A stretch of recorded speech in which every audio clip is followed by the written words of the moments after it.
Բարև ձեզ հարգելի լրագրողներ, այս բրիֆինգից անմիջապես հետո պաշտոնական այցով մեկնում եմ Ղազախստան եւ կարեւոր համարեցի մեկնելուց առաջ տեսնել թե ինչ հարցեր են մնացել ձեր մոտ այս ընթացքում մեր ունեցած հարց ու պատասխաններից հետո խնդրեմ Առավելագույնը մի ժամ կարող է տևել մեր բրիֆինգը, խնդրեմ։ Շաբաթի ընդունություններից հետո գրառում եք կարել եւ առանձնացնելով երրորդ կետը ասել եք, որ ձեր ընտրությամբ կարևոր լիցք տվեցիք մեր սրբության սրբոց մայրաքաղաքը Սուրբ Էջմիածինը կտրիչ ներծությունից ազատելու գործընթացին։ Ինչ լիցքի մասին է խոսքը։ Ի վերջո ընտրություններում Էջմիածին քաղաքում կոնկրետ եւ ձեր քաղաքացիական պայմանագրի տեխնացուն եւ ընդդիմադիր մյուս տեխնացուն գրեթե նույն չափծային է ստացել մոտ 100-ի տարբերություն է, այսինքն Էջմիածին քաղաքում կոնկրետ այդպես է աշխատել ձայները եւ հարաբերաբար եղել է որ համայնքների մեջ շատ ստացել, ինչի արդյունքով եւ հաղթել է քաղաքացիական պայմանագիրը, խոսքը ինչ լիցքի մասին է, ինչպես է դա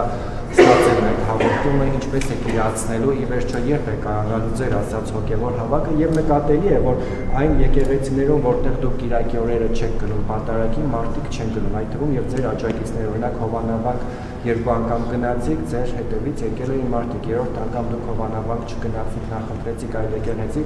այդպես էլ ոչ մեկ չգնաց եւ չմասնակցեց Ստեփան Ասատրյանի պատարագին շնորհակալություն։ Ես տեղյակ եմ, որ այնտեղ պատարակներ են տեղի ունենում եւ մարդիկ գնում են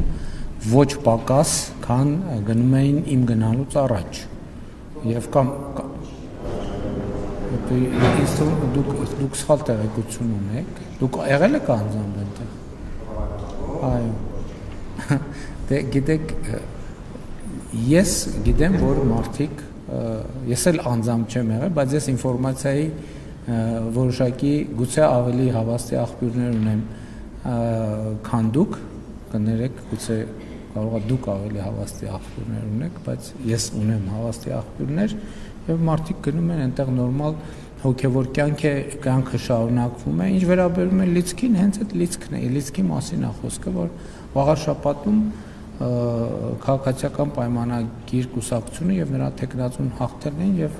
ցանկացած քաղաքական տենց իրադարձություն լիցք է տալիս հենց վաղար շաբաթում նույնպես Էջմիածնում նույնպես Այսինքն հենց ինչ որ գրել էի այդ նկատի ունեի հա ինչ վերաբերվում է մայրաթոռը ազատագրելու գործընթացին գիտեք շատ տարբեր մեկնաբանություններ կան դրա հետ կապված բայց այս դեպքն էլ է նա որ էլի նոր կտակարանի ձևակերպումը շատ պատեհ է, որ ես հաճախ եմ օգտագործում, պիտի նայեք եւ պիտի չտեսնեք, մայրաթոռի ազատագրման գործընթացը սկսել է, ընթանում է եւ անխուսափելիորեն հասնելու է տեղ։ Հոգեվոր հավաքը դե ամեն Կիրակի հոգեվոր հավաքը հենց հոգեվոր հավաք է։ Դե գիտեք Էջմիածնի կենտրոնական հրապարակի գաղափարը դեռ ընթացքի մեջ է կտեսնենք։ Նկատի ունեմ գիտեք ինչ այդ բաները որ հայտարարվում է ի վերջո պետքա նաև արձանագրել որ դա նաև երկխոսություն է չէ հանրության հետ եւ նաև որոշակի այդ գաղափարին հաջորդում են ուրիշ գաղափարներ այդ գաղափարներին արձագանքելով մարդիկ ուրիշ առաջարկ են անում այսինքն ամեն ինչ տենց կարծրացած չի եւ ինքը ճկուն process է նկատի ունեմ այնպես չի որ որևէ որոշմամբ հաստատել են որ SSSS կարևորը որ Հայաստանում հիմա ընդհանուր առմամբ ես պիտի ուրախությամբ եւ գոհունակությամբ արձանագրեմ որ հոգեվոր նորոգման գործընթաց է տեղի ունենում ես ուրիշ բան ասեմ ես անձամբ մի քիչ այդ անձնական ընկալում է ես ուրախ եմ առաջին հերթին նրա համար որ իմ հոգեվոր կյանքը այսօր լիարժեք վերականգնվել է որովհետեւ ես այսօր չեմ գնում պատարակների որպես վարչապետ որ նստում են այնտեղ փողկապներով խիստ պատվիրակություններ ես նա գնում եմ որպես հայաստանյան առաքելական եկեղեցու շարքային հետևորդ եւ ինձ պահում եմ կարող եմ պահել ես այն մյուս ձևաչափերով չէի կարող այդպես պահել ինձ պատարակների ժամանակ իսկ դրանից դուրս էլ պատարակի չէի կարող գնալ որովհետեւ այդ ապահովորականության մթնոլորտը որ կար, որ հաստատված էր, դա շատ մեծ արգելք էր։ Հիմա այդ արգելքը հաղթահարված է, ամենամեծ խնդիրը լուծված է, որ ես այսօր որպես Հայաստանի ծառայքելական Սուրբ եկեղեցու շարքային հետևորդ կարող եմ լիարժեք ապրել իմ հոգևոր կյանքով եւ դա ամենակարևոր բանն է եւ ես ուզում եմ դա տեղի ունենա ընդհանուր առմամբ Հայաստանի բոլոր քաղաքացիների հետ, ովքեր ունեն հոգևոր կյանք։ Եվ իմիջիալոց, երբ որ ես ասում եմ, որ հարահավաք չի, դա պատարակ է, եւ ես ուրախ եմ նաեւ, որ մեր կուսակցությունը, մեր համախոհները, նրանք ովքեր հոգևոր կյանք ունեն, նրանց հոգևոր կյանքն էլ է վերականգնվում։ Ի վերջո այդ ամեն ինչը բան չի, սա ձև չի, եւ ես անձամբ շատ բավարարված եմ, որ ամեն շաբաթ կարող եմ գնալ եկեղեցի, մասնակցել պատարակի, ծնկի գալ եւ այդ թվում մեղքերի թողություն ստանալ։ Դա յուրաքանչյուր մարդու համար կարևոր է։ Նախորդ անգամ դուք հարց եք տվել, ես հետո հարցերով ընկա, մոռացա պատասխանել, հարցրեցիք, ասեք, այդքան շատ մեղքեր ունեք, մեզնից յուրաքանչյուրը շատ մեղք ունի։ Մենք բոլորս մարդը մեղավոր է։ Մեկինը մի քիչ ավել, մեկինը մի քիչ պակաս, իմ իհարկե ենթադրվում է, որ ավելի շատ։ Պայմանավորված է իմ պատասխանատվության չափով եւ իմ կարգավիճակի առանձնահատկություններով եւ այլն եւ այդպես շարունակ։ Գուցե իմ կյանքի առանձնահատուկ բովանդակությամբ։ Եվ ընդհանրապես կարծում եմ, որ մեղքերից ազատվելու ամենաբանում 31-րդ Սաղմոսում ասում է, որ մեղքերս քեզ ցույց կտամ եւ անօրինությունս չեմ թաքցնի քեզնից։ Դա յուրաքանչյուր հավատավոր քրիստոնյայի համար պետք է լինի կրեդո մոտեցում, որովհետեւ մեզնից իմիջիալոց էլ ասեմ, որ փարիսեցիները ուզում են փորձության ենթարկել, չէ, ուզում են մարդուն դրթել նրան, որ նա ասի, որ ես անմեղ եմ, այսինքն բանի մեղքի տեսակետից անմեղ եմ, որովհետեւ դա ամենամեծ սրբա պղծությունն է, որ երբ որ որևէ մահկանացու ասի ես անմեղ եմ, այդ նշանակում է, որ ինքը իրան աստվածացնում է։ Հետևաբար ես մեղավոր եմ։ Պարոն վարչապետ, դուք շաբաթվա սկզբին ընդունեցիք պետքարտուղարի տեղակալին, հաղորդագրությունից կառավարության նաև հայտնի դարձավ, որ աշխատանքային խմբերը Թրամփի ուղու իրականացման շուրջ աշխատում են, նաև պարզ դարձավ, որ այնտեղ արդեն համակարգողը, ոնց որ խումբը ղեկավարողը ամերիկյան կողմից պետքարտուղարի տեղակալի օգնականն է։ Կխնդրեի հստակեցնեիք հայկական կողմում ով է ղեկավարում աշխատանքային խումբը, որ գերատեսչություններն են ներգրավված կամ որ պաշտոնյաները եւ եթե տոկոսայինով գոնե ասեք ծրագրի հետ կապված ինչ տոկոսն է դեռ մշակվել, կարող եք մի քիչ մանրամասնել։ Դե գիտեք, այդ ծրագիրը այնքան մեծ ծրագիր է, որ տոկոս ասելը շատ դժվար կլինի։ Ծրագիրը մշակվում է, ես չգիտեմ առիթ ունեցել եք ներկա գտնվելու կամ տեսնելու քաղաքացիական պայմանագիր կուսակցության եւ Կոնրադ Ադենաուեր հիմնադրամի միջոցառումը, ես այնտեղ ըստ էության ասել եմ, դա մի շաբաթ առաջ էր, չէ՞, ոնց որ նկատի ունեմ, ես մի շաբաթվա ընթացքում տենց նոր բուրըն իրադարձություններ տեղի չեր ունեցել եւ ինչ որ կա, ամեն ինչ այդ շրջանակում է եւ աշխատանքային խումբ ասածը ինքը շատ նեղ աշխատանքային խմբի մասին կարող է լինել, որովհետեւ արտաքին գործերի նախարարությունում կա իր պատասխանատուն, բայց դա ավելի լայն համատեքստի հարց է, տրանսպորտային ենթակառուցվածքներ եւ այլն, եւ մեր մոտ նաեւ աշխատանքային որոշակի տրամաբանություն կա, որը փոխվարչապետի մակարդակով համակարգում կա եւ կա արտաքին գործերի նախարարի տեղակալի մակարդակով, որը ամերիկյան գործընկերների հետ աշխատում է Վահան Կոստանյանը, իսկ ավելի լայն համակարգումը ավելի, որը ոչ միայն դրան է վերաբերվում սահմանազատում, ենթակառուցվածքներ եւ այլն, փոխվարչապետ մեր Գրիգորյանը։ Պարոն վարչապետ, վերջերս մի էդ որոշում էր կայացրել մարտի 1-ի գործով եւ ըստ էության արձանագրել էր, որ պետությունը այդ ժամանակվա իշխանությունը Ռոբերտ Քոչարյանի գլխավորությամբ մեղավոր է մարդկանց կյանքի իրավունքը խախտելու մեջ եւ ըստ էության չի ապահովել մարդկանց կյանքի իրավունքը դեռ հակառակը ու այդ թեմայով լսումներ տեղի ունեցան ազգային ժողովում 2 օր առաջ որին հակից որևէ մարդ ներկա չէր պարոն վարչապետ չնայած մենք գիտենք որ տարիներ շարունակ այդ թեման այն թեման է եղել որ ՀԱԿ-ը շատ կոպիտ ասած մոնոպոլացրել է եւ անընդհատ ինքը ներկա է եղել բոլոր միջոցառումներին ինքն է գլխավորել այդ միջոցառումները բայց այս անգամ չկային իրենք ազգային ժողովում ձեր գործընկերների կամ նախկին գործընկերների ներկա չլինելը ինչպես կբնութագրեք Դե ներկա չլինելը արդեն բնութագրում է ես ինչ բնութագրեմ չեմ բնութագրի թողելով ոչ էլ կմեկնաբանեմ, էլ ինչ կա մեկնաբանելու, այդ ներկա չլինելը արդեն եւ գնահատական է եւ մեկնաբանություն է եւ ամեն ինչ է։ Դա ցանկություն չունեմ մեկնաբանելու։ Պարոն Փաշինյան, այսօր խաղաղամոլից տարբեր ուսանեցու տնտեսական անելիքներ, ինչպես նաեւ տարբեր միջազգային հրապարակներ լուր են տարածում, ըստ որի Արարատ Մուսյանի որ լուսանկարին է հանդիպել, մերժել է Ամերիկայի առաջարկը պաշտոնական գերիների վերադարձի հարցով, նշելով, որ Հայաստանն ինքնուրույն կարող է այդ խնդիրը լուծել, թեև սա ինչպես նկատում ենք հակասում է օգոստոսի 8-ի պայմանավորվածություններին եւ 0 Թրամփի պայմանավորվածությանը, որ նաեւ գերիների վերադարձի հետ կապված այդ հարցը քննարկվելու է։ Դուք ինքներդ ձեր ասուլիսում ասացիք, որ այդ հարցը երբևէ դուրս չի գա օրակարգից, թեև դեռևս կետերում չկա։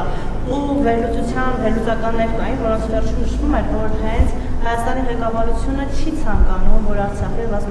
ռազմաքաղաքական ղեկավարությունը վերադառնա, որովհետև վտանգ է տեսնում։ Խնդրում եմ երկու մասով էլ հետքեր կամ հաստատել լուրը ու ձեր մեկնաբանությունը։ Ուրեմն, ինչպես գիտեք, ես նույնպես պետքարտուղարի տեղակալի հետ հանդիպել եմ եւ հանդիպման ընթացքում ես հատուկ անդրադարձ եմ կատարել այդ հարցին եւ արձանագրելով, որ նախագահ Տրամպը այդ թվում հրապարակային խոսել է այդ հարցով զբաղվելու իր հանձնարարության մասին եւ ես ներկայացրել եմ թե մենք երկկողմ մակարդակում ինչ ենք անում այդ խնդրի հետ կապված եւ Միացյալ Նահանգների պետքարտուղարի տեղակալին խնդրել եմ տեղեկություն տալ թե Միացյալ Նահանգների կողմից ինչ ջանքեր են գործադրվում այդ ուղղությամբ եւ խնդրել եմ շարունակել այդ հարցը պահել ուշադրության կենտրոնում եւ դուք ասացիք երկու մասով էլ մեկնաբանեմ ձեր ասած երկու մասում էլ մեկնաբանության բան չկա այն ինֆորմացիայի բերումը որը ես հենց նոր ձեզ ասացի Պարոն Փաշինյան, երեք Թուրքիայի գործերի նախարարը նախ խոսել է, որ հայ-թուրքական կարգավորումը կապում է հայ-ադրբեջանական կարգավորման հետ, բայց սա մի կողմ Հական Ֆիդանը նաև այսպես ասած Զանգեզուրի միջանցք ձևակերպումն է կրկին օգտագործել, նշել, որ խոսքը Հայաստանի տարածքի մասին է եւ շահառուն Ադրբեջանն է եւ որ այս խնդրի հետ կապված հարցեր կան, որոնք համաձայնեցված չեն։ Հիմա ես ձեզ ուզում եմ հարցնել Ձեր վերջին ելույթներում դուք պարբերաբար նշել եք, որ եթե օրինակ օգտագործվում է այսպես ասած Զանգեզուրի միջանցք եզրույթը, Ադրբեջանը իր ներքին ճանապարհները նկատի ունի եւ ոչ խոսքը Հայաստանի սահմանների մասին չէ։ Ի վերջո Ադրբեջանից ստացել եք այդ բարձրաբանումը, ինչ նկատի ունեն Զանգեզուրի միջանցք ասելով եւ Թուրքիան ինչ նկատի ունի, երբ ասում է Զանգեզուրի միջանցք։ Ես ուրիշ բան եմ ասել եմ Հայաստանի Հանրապետության տարածքով անցնող կոմունիկացիաների կամ որևէ բանի անուն կարող է որոշել Հայաստանի Հանրապետությունը եւ մենք ասել ենք որ Հայաստանի Հանրապետությունով բացի մեր ասածից ուրիշ անունով կոմունիկացիա գոյություն չունի Հայաստանում կա խաղաղության խաչմերուկ եւ զուգահեռաբար նաեւ Վաշինգտոնի հռչակագրի ստորագրված արդյունքում կա Trip-Route նախագիծը մնացած ցանկացած այլ տերմինաբանություն վերաբերելի չէ Հայաստանի Հանրապետությանը մենք այդ ենք ասում Ես ոչ թե նորից, այլ մի անգամ ասել եմ եւ այդ ասածը անընդհատ ուժի մեջ է, որ դա չի կարող այն տերմինաբանությունը, որը մենք չենք ընդունել, մենք չենք սահմանել կամ մենք չենք համաձայնվել, դա չի կարող վերաբերելի լինել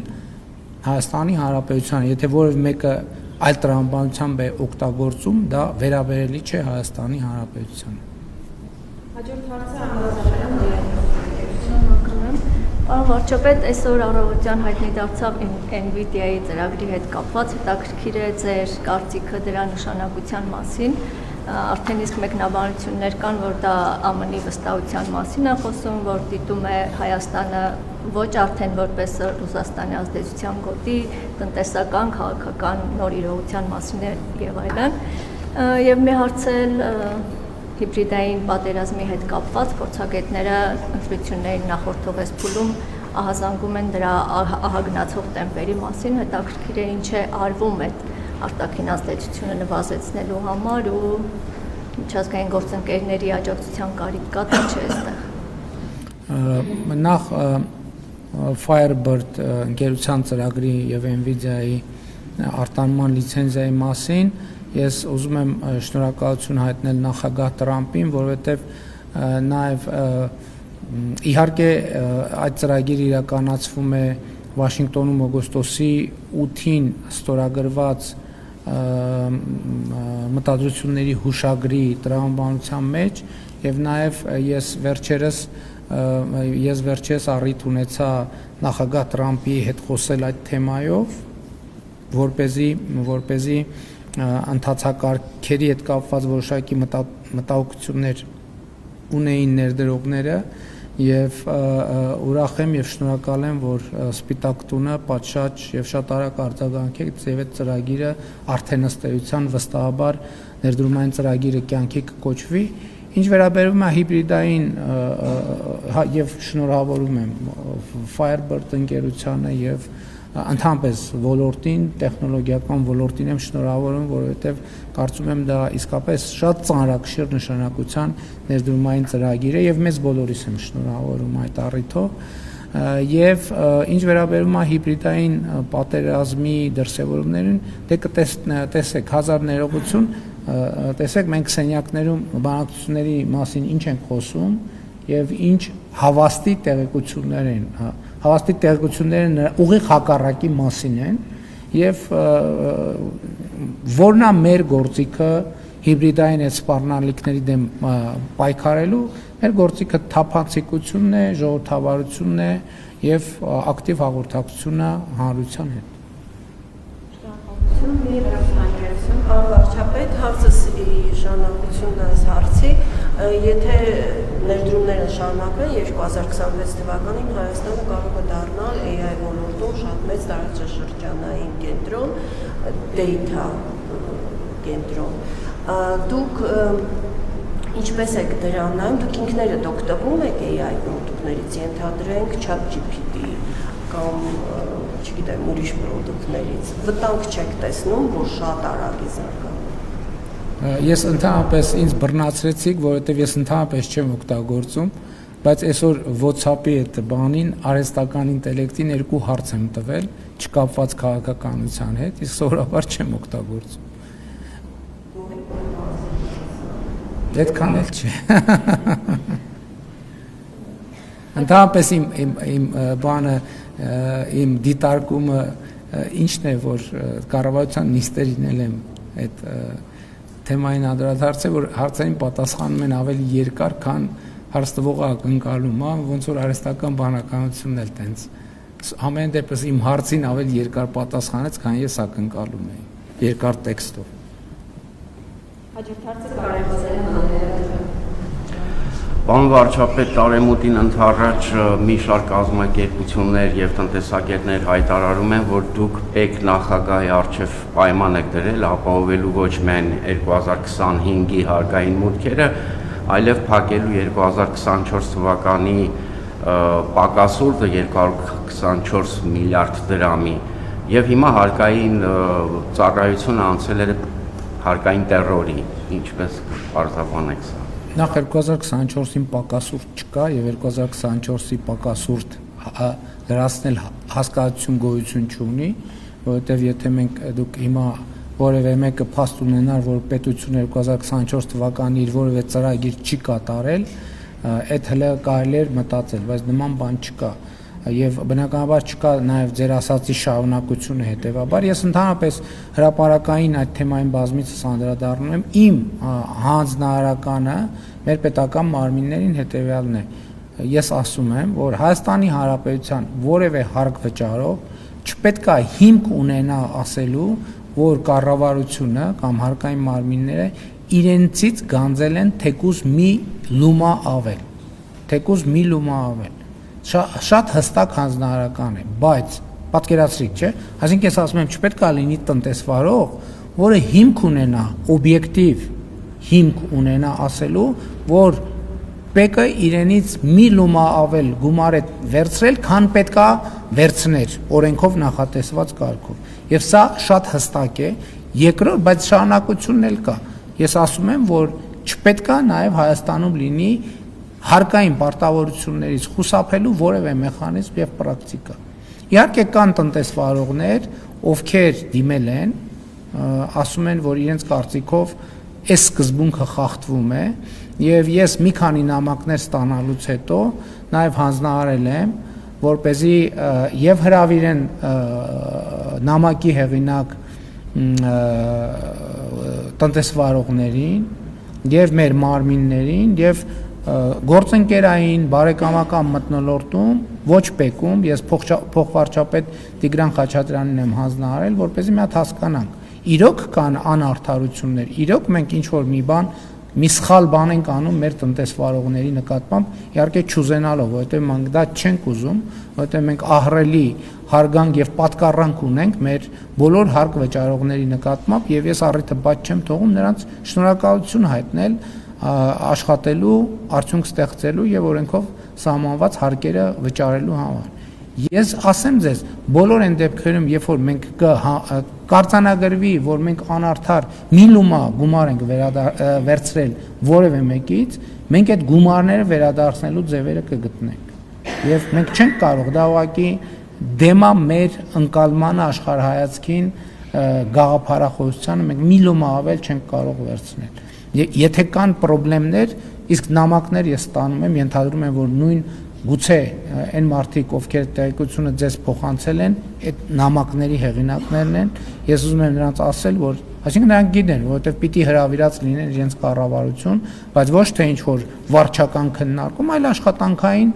բաց քննարկում անելու եւ եթե մեր կողմից ինչ որ թյուրըմբռնում բացահայտվի, պարզվի, մենք անպայման կուղենք եւ եթե իմ ասած սկզբունքից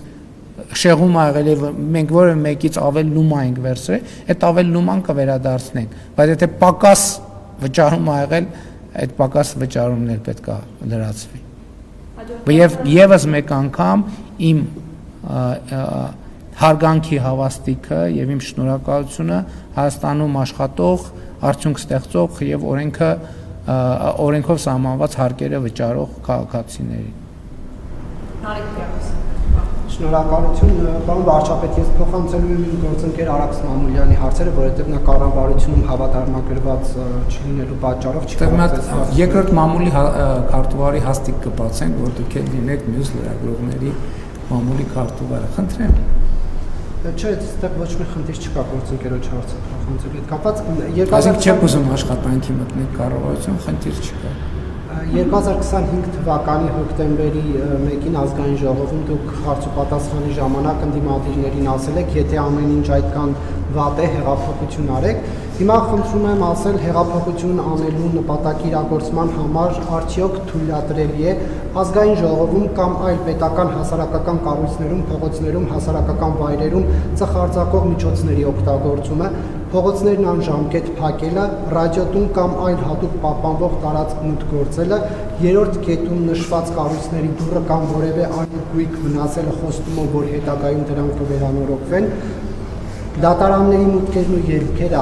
արգելափակելը, այդպիսի կոչով հանդես գալը, որպեսզի դատավորները չկարողանան որոշումներ կայացնել, ազգային ժողովի շենքը շրջափակելը պատգամավորների ազատ ելումուտը խոչընդոտելով եւ ուսումնական հաստատություններում դասադուլների կազմակերպելը, ուսանողներին, աշակերտներին, քաղաքացիներին կոչ անելը դասի չգնալը,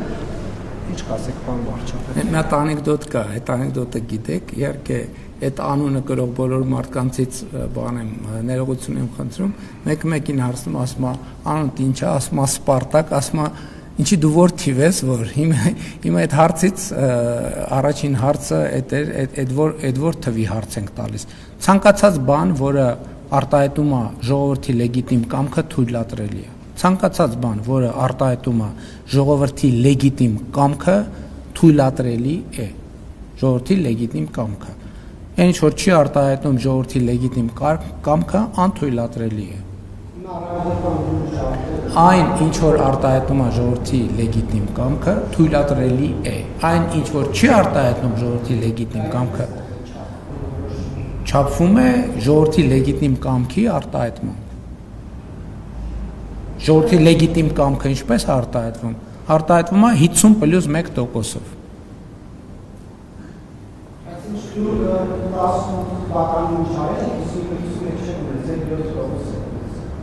Այդ ով է ձեզ ասել։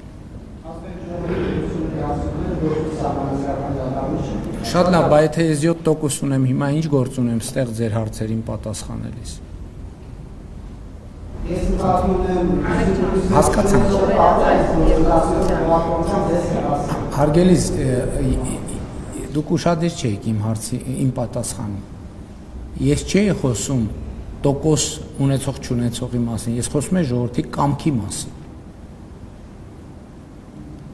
Այն մարդը չի կարևոր, ով ինչ որ տոկոս ունի կամ չունի, ժողովրդի կամքն է կարևոր։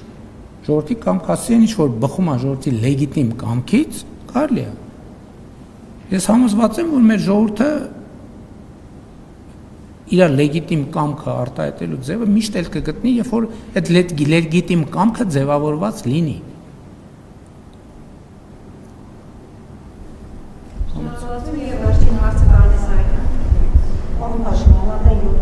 Հա, կներեք, եւ իմ այստեղ գտնվելը ժողովրդի լեգիտիմ կամքի արտահայտություն է։ Եթե ժողովրդի ուրիշ լեգիտիմ կամք ձևավորվի, ինքը անպայման կարտահայտվի։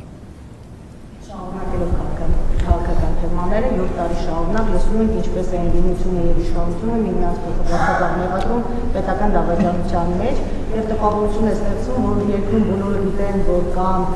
այլ երկրի շահերը պաշտպանող անձինք, բայց ազգային անվտանգությունը անգործության է մատնված եւ որևէ արձագանք դրսեւորում այս հարցի չի ստանում։ Հասկանալի է, որ սա